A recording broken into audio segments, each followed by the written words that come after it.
அண்ணன் தங்கம் தென்னரசனுக்கு தெரியும், ஏன் எங்களுடைய நிதியமைச்சர் அந்த தெரியும்.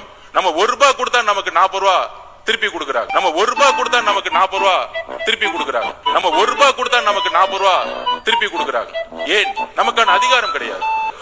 நிதி பகிர்வு நம்முடைய மாநிலம் தொடர்ந்து இன்றைக்கு புறக்கணிக்கப்பட்டு கொண்டு வந்திருக்கிறது.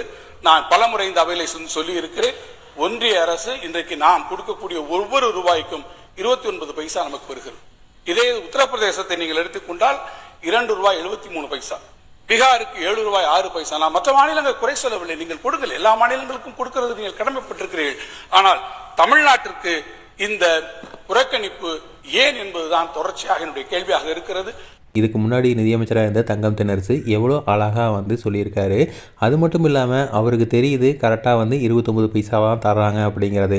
ஆனால் இந்த ஆதவ அர்ஜுனாவுக்கு அதுவும் தெரியல. அதுக்கு என்ன சொல்கிறாரு பாருங்கள், ₹1 ₹40 தர்றாங்கன்னு வேறு சொல்கிறாரு. ஒரு சட்டமன்றத்தில் ஒருத்தர் பேசுகிறப்போ இவ்வளோ பிழைகள் வரலாமா அப்படிங்கிறதான் என்னோடய கேள்வி. அதாவது வந்து பார்த்திங்கன்னா ஒரு பிழை, ஒரு மனிதன் ஒரு தவறு செய்கிறதுங்கிறது அப்படிங்கிறதோ இல்லை வந்து வாய் தவறி ஒரு வார்த்தை சொல்கிறதோ அப்படிங்கிறது ஒரு பெரிய விஷயம் இல்லை தான். அதை வந்து நாங்கள் எந்த வகையிலையும் மறுக்கலை.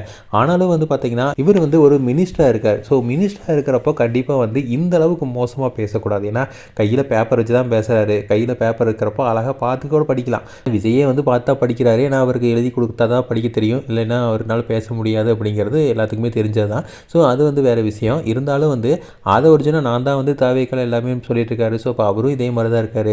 மரிய வில்சனும் அதே மாதிரி தான் பேசுகிறாரு.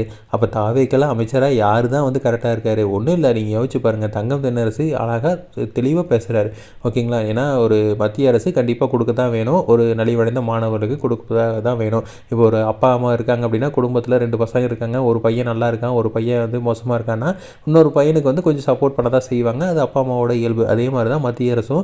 மாநிலங்கள், நிறையா மாநிலங்கள் வந்து ரொம்ப மோசமான நிலைமையில் இருக்குது. ஒரு மாநிலம் நல்லா இருக்குது அப்படின்னா அந்த அமௌண்ட்டை வந்து கொஞ்சம் ஒதுக்கீடு செய்கிறதுல வந்து கொஞ்சம் அந்த நலிவடைந்த மாணவர்களுக்கு தர்றது வந்து ஒரு தப்பில்லை தான்.